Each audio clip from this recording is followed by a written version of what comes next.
বেশি দূর নয়, একটু যেতেই তারা বাঁশঝাড়ের কাছে পৌঁছল। চারিদিকে ঘুটঘুটে অন্ধকার, শুধু মাঝে মাঝে বিদ্যুতের ঝলকানি। দূরে কোথাও শিয়াল ডাকছে হুক্কা হুয়া করে। আর বৃষ্টির গতি আগের থেকে আরো বেড়ে গেছে। ছাতার নিচে থেকেও শরীর ভিজে যাচ্ছে। ঠিক সেই সময় তারা হঠাৎ টের পেল পেছন থেকে একটা পায়ের শব্দ। কেউ যেন ধীরে ধীরে ওদের দিকে এগিয়ে আসছে। দুজনে থমকে দাঁড়ালো, চুপচাপ, কেউ কিছু বলছে না।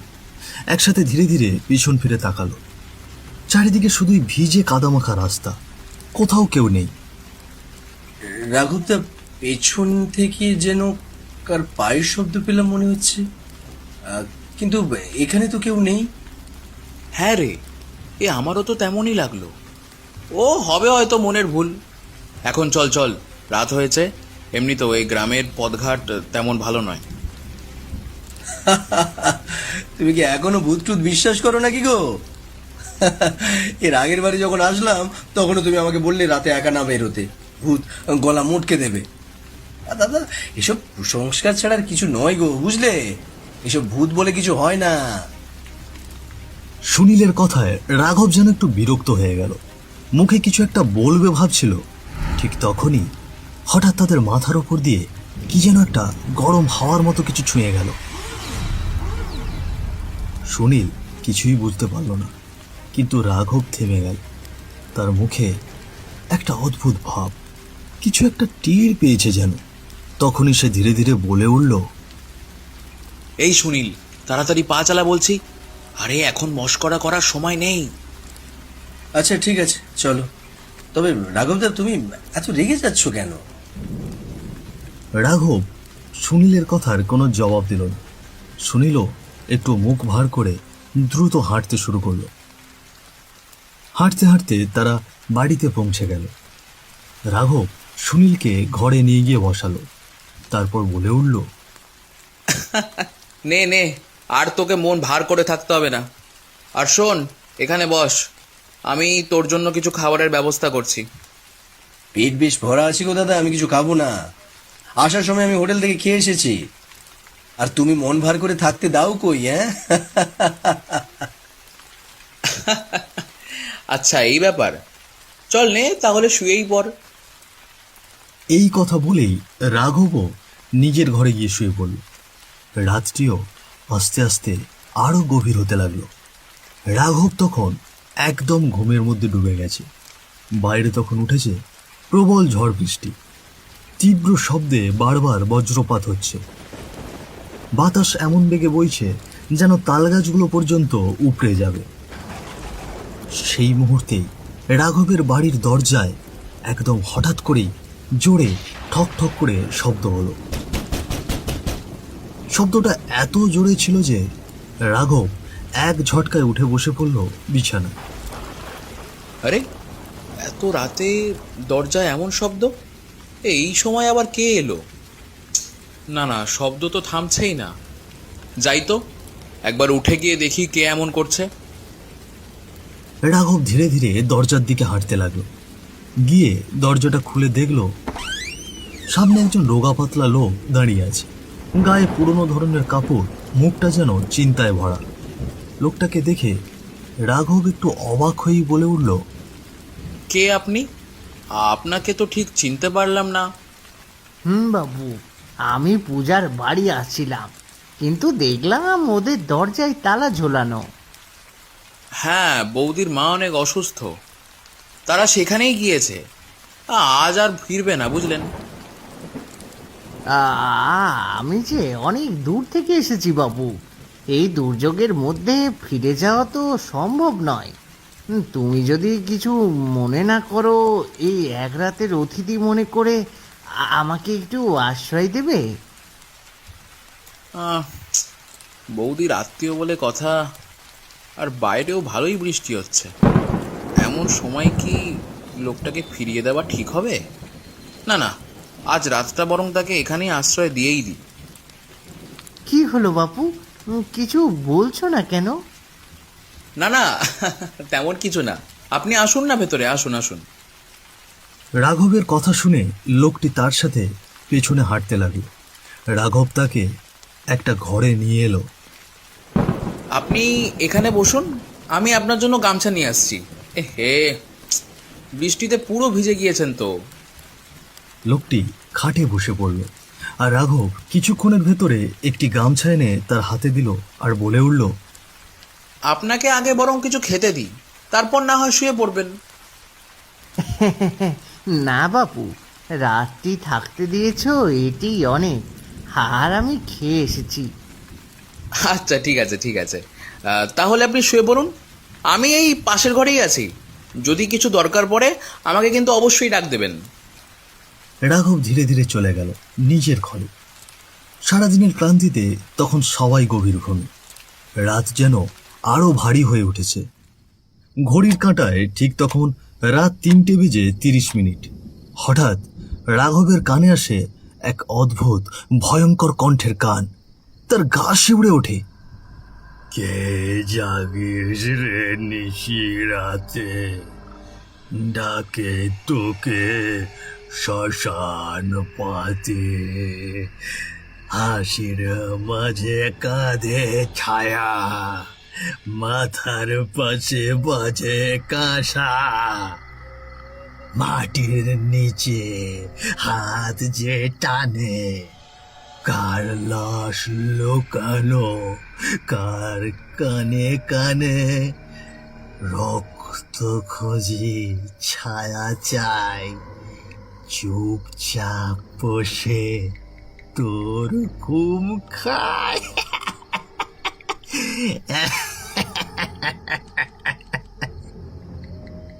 ভয়ে রাঘব আবারও উঠে বসে বিছানায়, আর দেরি না করে ছুটে যায় তার চাচাতো ভাইয়ের ঘরে। আর যেই না ভেতরে ঢোকে, তার চোখে পড়ে ঘরের মাঝখানে বসে আছে এক ভয়ঙ্কর পিশাচ। চোখ দুটো লাল লাইটের মতো জ্বলছে, দাঁতের শাড়ি বিশাল, ধারালো আর রক্তমাখা। সে চিবিয়ে খাচ্ছে তার ভাইয়ের হাতের অংশ। একদিকে পড়ে আছে কাটা মুন্ডু, আর অন্যদিকে ছিন্ন ভিন্ন দেহ।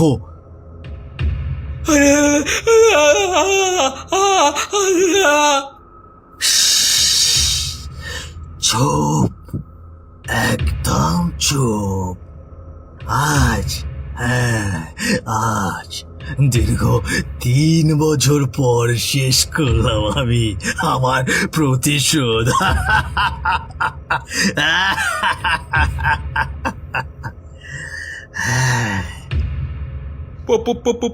প্রতিশোধ? কিসের প্রতিশোধের কথা বলছো তুমি? আর তুমি আমার ভাইকে কেন মারলে? সে তো একজন ভালো মানুষ ছিল। ও হতে এই গ্রামে সেই 3 বছর আগে এসেছিল, তারপর আর একবারও আসেনি। তাহলে তোমার সঙ্গে ওর কিসের শত্রুতা ছিল আমাকে বলো? শত্রুতা? কিসের শত্রুতা? হ্যাঁ,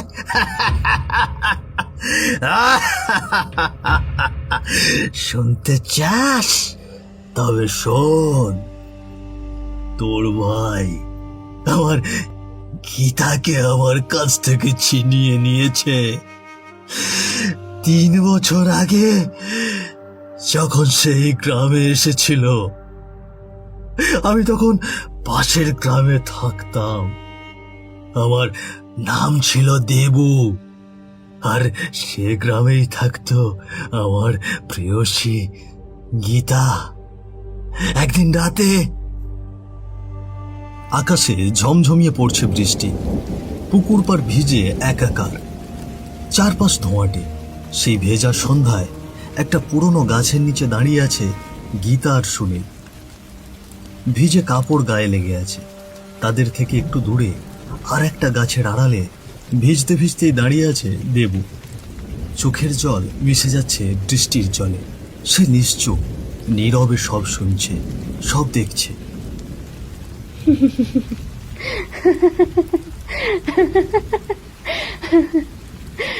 তা হ্যাঁ গো শহরের ছেলে, তুমি আমায় বিয়ে করবে তো? হ্যাঁ গো, এই সত্যি বলছো? এই জানো, আমার এখনো বিশ্বাসই হচ্ছে না গো যে তুমি আমায় বিয়ে করবে। বিশ্বাস হচ্ছে না? যেদিন তোমায় বিয়ে করে শহরে নিয়ে যাব সেদিন ঠিক বিশ্বাস হবে তোমার। ভগবান যেন এই স্বপ্নটা সত্যি করে দেয় গো। গীতার সেই হাসির শব্দটা যেন দেবুর বুক চিরে গেল। একদিন যে মেয়েটি তার হাত ধরে স্বপ্ন দেখত, আজ সেই মেয়েই অন্য কাউকে নিয়ে হাসছে, ভবিষ্যৎ সাজাচ্ছে। দেবুর চোখের কোণ বেয়ে নীরব অশ্রু ঝরছে। বৃষ্টি আর চোখের জল মিলেমিশে যাচ্ছে একসাথে।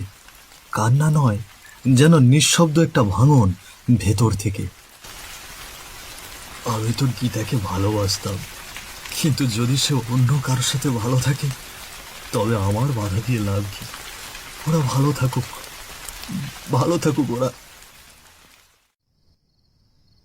সেদিন রাতে আমি ঘুমোচ্ছিলাম, হঠাৎ আমার স্বপ্নে গীতা আসে। দেবু, দেবু, দেবু, আমি তোমার সাথে অনেক অন্যায় করেছি। তোমাকে ভালোবেসে তোমাকে ধোঁকা দিয়েছি, আর আর তার সাজাও আমি পেয়েছি। জানো জানো দেবু, শহরের ওই ছেলেটা আমাকে ঠকিয়েছে। সে আমাকে বিয়ে করার লোভ দেখিয়ে আমার সাথে ঘনিষ্ঠ হয়। এরপরে আমি যখন তাকে বিয়ের কথা বলি, তখন সে আমাকে মেরে ওই বড় পুকুরে ফেলে পালিয়ে গিয়েছে। দেবু, দেবু, 2 দিন ধরে আমার লাশ সেখানেই পড়ে আছে। তুমি আমার শেষ কাজ করে আমার আত্মাকে শান্তি দাও দেবু, আমার আত্মাকে শান্তি দাও। সকালে ঘুম ভাঙতেই আমি দ্রুত সেই বড় পুকুরটায় যাই। সেখানে গিয়ে যা দেখি তাতে আমার কলিজাটা ছিন্ন ভিন্ন হয়ে যায়। সে দেখল সামনে তার ভালোবাসার মানুষের নিথর দেহ পড়ে আছে।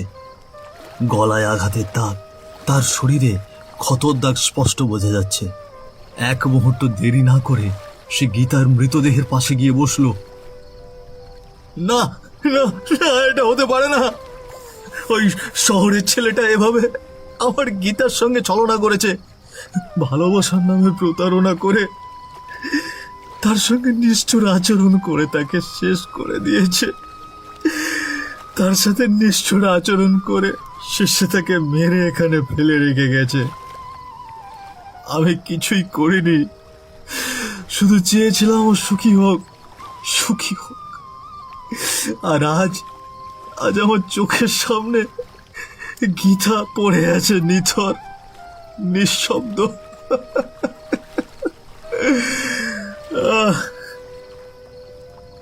প্রিয় মানুষটির এই অবস্থা দেখে দেবুর বুক যেন ছিন্ন বিচ্ছিন্ন হয়ে গেল।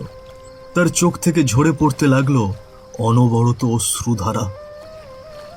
সেই গীতা, যার সুখের জন্য সে নিজেকে সরিয়ে নিয়েছিল, আজ তাকে এভাবে দেখে দেবু আর নিজেকে ধরে রাখতে পারল না।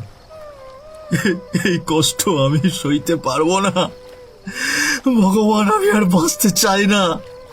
যে ভালোবাসা রক্ষা করতে পারলাম না, তার ভার আমি আর বইতে পারছি না।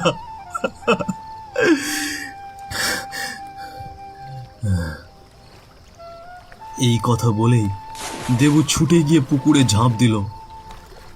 তার যন্ত্রণার শেষ সীমানা ছিল এটাই। জীবন শেষ করে দিতে চেয়েছিল সে এই যন্ত্রণার থেকে মুক্তি পাওয়ার জন্য। কিন্তু ঠিক সেই মুহূর্তেই পুকুরের জলে মিলিয়ে যাওয়ার আগে আকাশের গর্জন আর বিজলির আলোয় তার গলা জোরে জোরে কেঁপে উঠল। আমি ছাড়বো না, আমার গীতার খুনিকে আমি ছাড়বো না। আমি আবার ফিরে আসবো প্রতিশোধ নিতে। পিশাচটির মুখে নিজের ভাইয়ের সেই নৃশংস কুকর্মের কথা শুনে রাঘব একেবারে স্তব্ধ হয়ে গেল। চোখের কোণে জমে থাকা জল আর আটকে রাখা গেল না, চুপি চুপি গড়িয়ে পড়তে লাগলো গাল বেয়ে। একটা সরল সাদাসিধে মেয়ে শুধু ভালোবেসেছিল বলেই তাকে এভাবে ঠকিয়ে হত্যা করে চলে যাওয়া, সেই নির্মম সত্যিটা যেন রাঘবের বুক চিরে ছিন্ন ভিন্ন করে দিচ্ছিল। তার মুখভঙ্গিতেই ফুটে উঠছিল সেই যন্ত্রণার ছাপ। নিজের ভাই এমন নিষ্ঠুর হতে পারে, এই সত্যিটাই যেন বিশ্বাস করা কঠিন হয়ে দাঁড়িয়েছিল তার জন্য। আর এইভাবেই, ঠিক এইভাবেই তোর ভাই আমার গীতাকে মেরে ফেললো। আমি অপেক্ষা করে গিয়েছি দিনের পর দিন, মাসের পর মাস, বছর পেরিয়ে গেছে শুধু একটা দিনের আশায় যে কবে সে ফিরে আসবে এই গ্রামে। আর সে আজ 3 বছর পর এসেছে, ঠিক 3 বছর পর। আর এই সুযোগে আমি ছদ্মবেশ ধরলাম, একজন সাধারণ অতিথির মুখোশ পরে ঢুকে গেলাম তোর বাড়ির ভিতরে। আর তারপর নিজের হাতে শেষ করলাম আমার প্রতিশোধের যজ্ঞ। আজ গীতা শান্তি পাবে, আমি আমার শপথ পূর্ণ করলাম।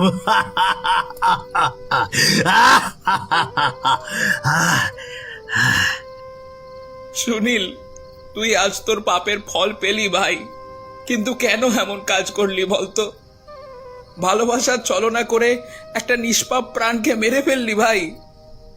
আজ সেই পাপের মাসুল তোকে দিতে হলো তোর জীবন দিয়ে।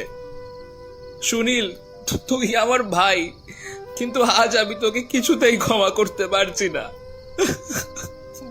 ক্ষমা করতে।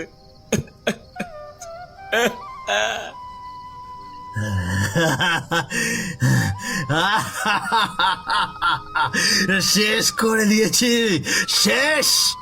আমার গীতার খুনির বিচার আমি নিজে হাতে করেছি। আজ আজ আমি মুক্ত, আজ আমি মুক্ত, আজ আমার প্রতিশোধ পূর্ণ। মুক্তি, এবার আমার মুক্তি।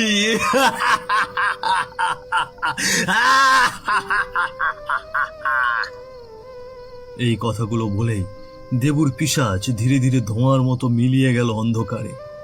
এক মুহূর্তেই যেন সবকিছু নিস্তব্ধ হয়ে গেল। রাঘব চুপ করে দাঁড়িয়ে আছে, তার চোখের সামনে সুনীলের ছিন্ন ভিন্ন দেহ পড়ে আছে। সবকিছু যেন থেমে গেছে, শুধু থেকে গেল এক নিঃসঙ্গ রাত্রি।